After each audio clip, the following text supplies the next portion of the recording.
Alright, my mates. The penultimate video on the Meditations by Marcus Aurelius, talking about Stoicism, section 32 of book 12 of the Meditations by the Emperor Marcus Aurelius. What a tiny part of the boundless abyss of time has been allotted to each of us, and this is soon vanished in eternity. What a tiny part of the universal substance and the universal soul. How tiny in the whole earth the mere clod on which you creep. Reflecting on all this, think nothing important other than active pursuit where your own nature leads and passive acceptance of what universal nature brings. I like to add to this section after this, number 33, because I think it's also it's kind of tied into this. How does your directing mind employ itself? This is the whole issue. All else, of your own choice or not, is just corpse and smoke. Shadows and dust, I think, from Gladiator. Now,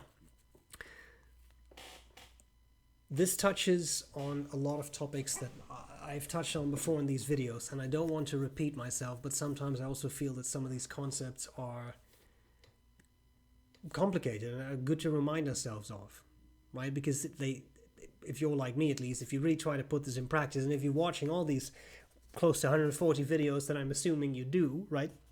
Just like me, then, and if you are like me, then you tend to forget things. You forget certain principles. You forget certain aspects of Stoicism. Why? Because we're busy. Because life is hard. Because life is difficult, and all kinds of things happening, and there's flashing lights and over there, and it's like it's hard in the everyday life to stay focused and to stay, for lack of a better word, grounded in what you are doing, grounded in the principles that guide you, in this case, Stoic principles. It can be hard. So I think that sometimes repeating these topics is not a bad idea. We are part of a massive whole, an ecosystem on a planet that consists of human beings, but countless other life forms. That is just one planet in a star system, in a galaxy, in a cosmos. We are very, very little, and we think very, very much of ourselves. But at the end of the day, I think it is very good to remind yourself of how little you mean. And that's not self-deprecating. I don't mean it in that fashion. But in the grand scheme of things, think of all the human beings who came before you, and hopefully all the human beings who will come after you. Think of the number of molecules that makes up you, which is large, but then think of the total number of molecules in this entire cosmos. You are nothing. Nothing. You're just nothing. That's just the way it is. We're nothing. Little specks in tiny bits of time of a universe that's, what is it, 14.7 billion years old or something, and I'm 36 years old. So it doesn't matter that much, does it? But we don't matter that much, and that's not meant as a bad remark, or I'm not trying to poke fun at anyone, but we think so much of ourselves. And we can make a difference. I genuinely believe that by what we say and by what we do, by the choices that we make every day, we can make a difference. We can. But we have to make those choices. The right choices. We won't do that every time. Nobody can. Nobody can make the right choice every single time. Nobody can say the right thing every single time or do the right thing every single time. But here we are, trying to make sense of ourselves, of the universe, of our relationships and our friendships and our lives, and is there a meaning to life, is there not a meaning to life? We think of all these things. And I recently took a sort of a training to become a trainer in something called Health Basics. It's something that we it's done through a primary care network, but we want to offer that to the students at the college where I work too. And being a psychologist, hashtag psychology, yay psychology, it made sense for a couple of the psychologists to take that training. Anyway, in that training on health basics, very, very simple stuff, right? What is good food? What is bad food? What is fat? Like these kinds of things. Someone, and I forget now if it was one of the trainers or if it was one of the trainees, but one of those people in that training said something that I thought was a fantastic remark. And you can use that when you get overwhelmed, when you think about all these different things. And what she said was, keep your mind where your feet are. And I love that. I really love that because it's such a simple way to express that feeling, that sensation. We get distracted by all these different things in life, all the many things, the what was it that he said? The boundless abyss of time.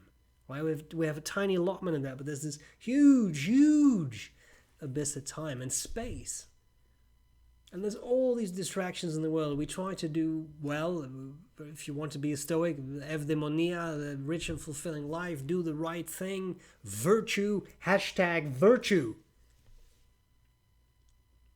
But it's hard because we worry.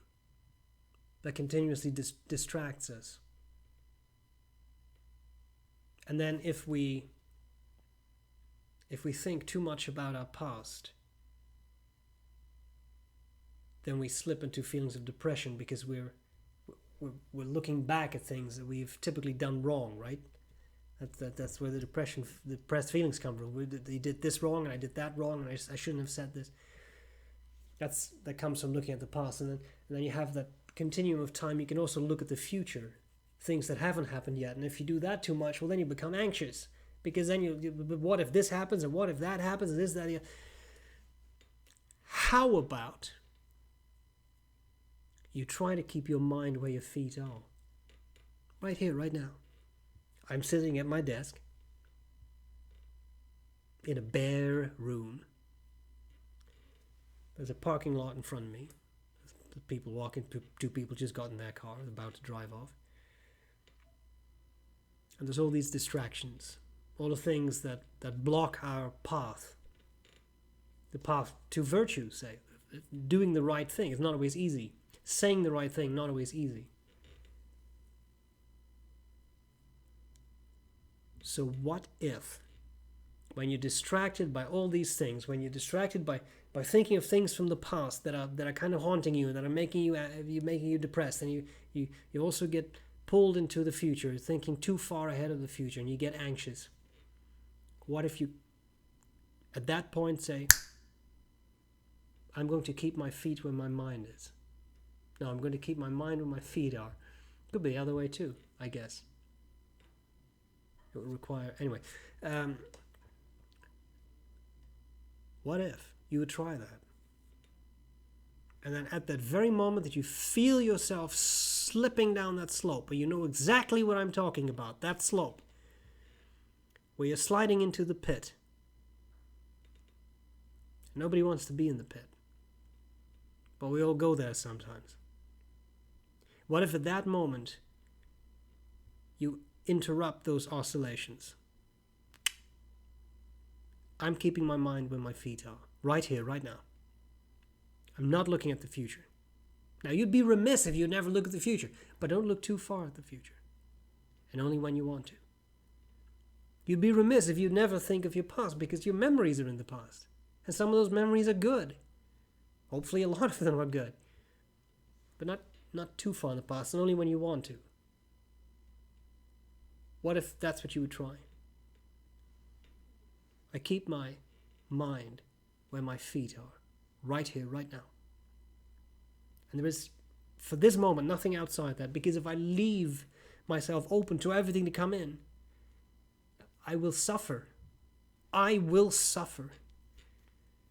Because the bad stuff coming in, the distractions, whether that's just a flashing light or a loud noise, or whether that is a bad thought from something in the past, or what if this, that, and the other happens. We keep ourselves right here, right now. And if we can do that, it doesn't matter so much that we're a tiny part of a massive whole, that we are tiny creatures in a massive cosmos, that we only have a couple of decades on this world. It doesn't matter how people will remember us, or right here, right now, the next breath. And if you can make it through that, then you can make it through the next one, and then the next one. And this way, we can survive. And we can make sense of the world. Because at that moment, we're the only beings that matter. And sometimes that's how it must be.